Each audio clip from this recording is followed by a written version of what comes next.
¿Cómo es que un país con la riqueza natural, geográfica, cultural y deportiva que tiene Argentina está viviendo una crisis cíclica, permanente, que dura ya más de 20 años? Este octubre de 2023, la portentosa nación suramericana tendrá elecciones presidenciales y vienen cosas interesantes que serán de gran repercusión. Esto es Humano en Sociedad, porque todo lo humano nos atañe. Recuerda suscribirte al canal, que con nosotros te enteras de todo. Argentina es una potencia. Tiene una capacidad agropecuaria única. Su producción de soja, maíz, trigo, maní, carne, cebada y vinos son de las mejores del mundo. Produce desde agroalimentos hasta biodiesel, autopartes como cajas de cambio para vehículos y también camiones que en Brasil se valoran grandemente. Su creación artística es aplaudida por millares. Ha hecho historia. Cantantes como Gardel, Cerati, Sandro, Fito Páez, Mercedes Sosa, Facundo Cabral y muchos más marcaron y siguen marcando pauta. Escritores inigualables como Julio Cortázar, Jorge Luis Borges y Silvina Ocampo, por tan solo mencionar algunos. En los deportes ni se diga, destaca en cantidad de ellos. Y si partimos de la Copa Mundial, en estos momentos tiene el mejor fútbol del mundo, con celebridades deportivas como Messi, aclamados a escala global. Tienen también la máxima vocería de la fe cristiana católica, siendo argentino el actual Papa Francisco, quien rige los destinos del Vaticano. Su despliegue en la sociedad digital también destaca. Han creado plataformas súper exitosas como Mercado Libre, Popego, Infobae, entre otras tantas. En turismo son un portento indiscutible. Son poseedores de algunos de los sitios más interesantes de visitar en el mundo. Desde la musical, cultural y romántica Buenos Aires, pasando por las cataratas de Iguazú, el extremo austral de América, la Patagonia, hasta el lugar más al sur de la Tierra, Ushuaia, que está apenas a 1000 kilómetros de la Antártida. Como vemos, Argentina es toda maravilla, ensoñación, posibilidades, alegría, arte, misterio, logro, poesía. ¿Qué pasa entonces que vuelve a caer en el drama de una inflación anualizada de 102%, marca dramática de 3 dígitos? Su moneda, el peso, sufre ahora una devaluación permanente que desvanece el poder adquisitivo, con las consecuencias sociales que automáticamente eso genera: desempleo, delincuencia, pobreza, inestabilidad. El asunto es complejo, pero debe ser abordado. Tiene múltiples variables que se entrecruzan y retroalimentan. No es una sola. El asunto no es unidimensional. Argentina, asediada durante más de un siglo de pugilato por el poder, luego devino en salvajes dictaduras militares y gobiernos de facto. A mediados del siglo XX, busca algo plausible, pero con un procedimiento que resultó inadecuado, tóxico. Trató de enfrentar la inequidad social mediante apoyos sectoriales, reivindicación del mundo obrero, de los pobres, de los desvalidos. ¿Y cómo lo hizo? Ahí viene lo delicado: promoviendo el artificio de los subsidios. Se fue haciendo un patrón cultural del subsidio, esto es, de, en el mejor de los casos, pagar menos de lo que cuestan ciertos servicios, y en el peor, no pagar nada, porque desde el gobierno se hace el pago, con lo que viene el resultado del déficit fiscal. O sea, el Estado no puede con su presupuesto porque tiene más gastos que ingresos. Las cuentas no cuadran. La institucionalidad pública tiene menos dinero en las manos que el requerido para cubrir sus erogaciones. ¿Qué hace entonces? Dos cosas, ambas complicadas, ambas perniciosas. Primero, imprimir más dinero de su moneda nacional, lo que genera automática devaluación frente a las divisas internacionales. Y segundo, pedir prestado a organismos multilaterales como el Fondo Monetario Internacional, FMI, para entonces poder seguir financiando los subsidios, con lo que se endeuda e hipoteca cada día más.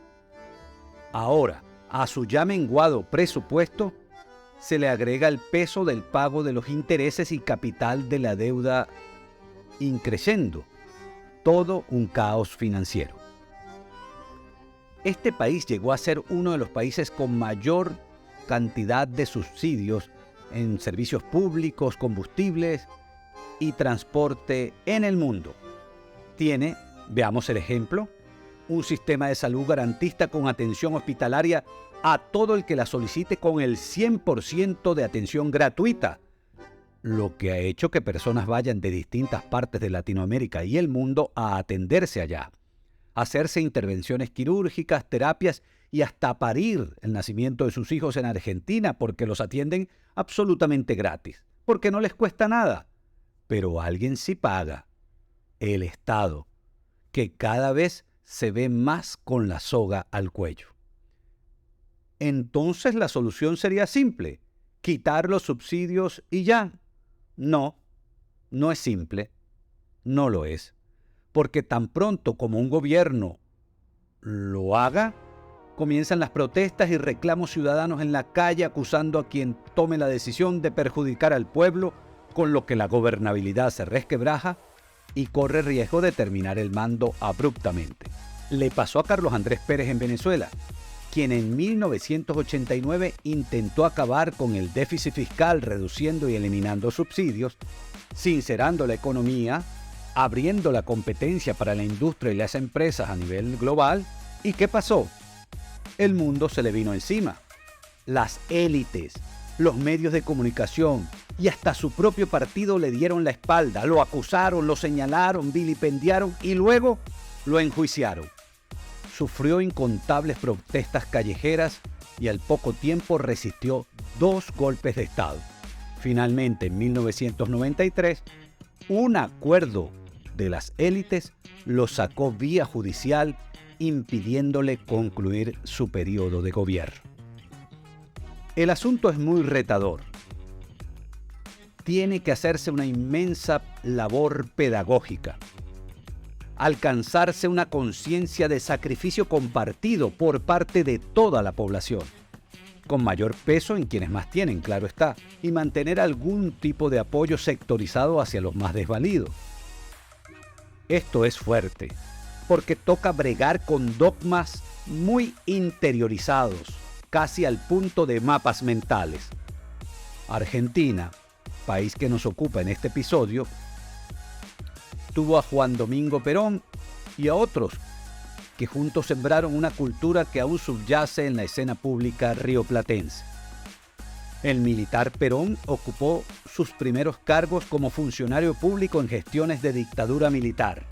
Se involucra luego en golpes militares, termina siendo electo por votos, se asocia con el mundo obrero, se alía a los sindicatos, incorpora el voto de la mujer, él mismo es víctima de golpes militares y es derrocado, luego vuelve, gana elecciones, pone como llave en la vicepresidencia a su tercera esposa, Estela Martínez. En 1974 fallece en el poder y su compañera Estela Martínez de Perón asume y luego también es derrocada por otro golpe de Estado militar. Antes Perón estuvo casado con una actriz de teatro, radioteatro y cine, Eva Duarte, quien estuvo 7 años en la estelaridad de la actuación pública, desde 1945, cuando se casa con el militar y dirigente, hasta 1952, cuando fallece. En ese interín, Eva Perón se hizo vocera de los más desposeídos, los descamisados, como ella los llamaba. Se identificó con el movimiento obrero e impulsó el protagonismo femenino, cristalizando junto a su marido el derecho al voto de la mujer. Fue catalogada oficialmente nada menos que, escuchen esto, jefa espiritual de la nación. Hoy Argentina sigue con reminiscencias del peronismo y el patrón cultural de los subsidios, con asociaciones corporativas que se obsesionan solo y sobre todo en sus intereses y parcelas. Para las elecciones de este 2023 ya asoman 20 candidatos. En octubre la primera vuelta, en noviembre si es necesaria la segunda, y el 10 de diciembre comenzará el nuevo mandato. Es probable que el actual grupo en el poder pierda.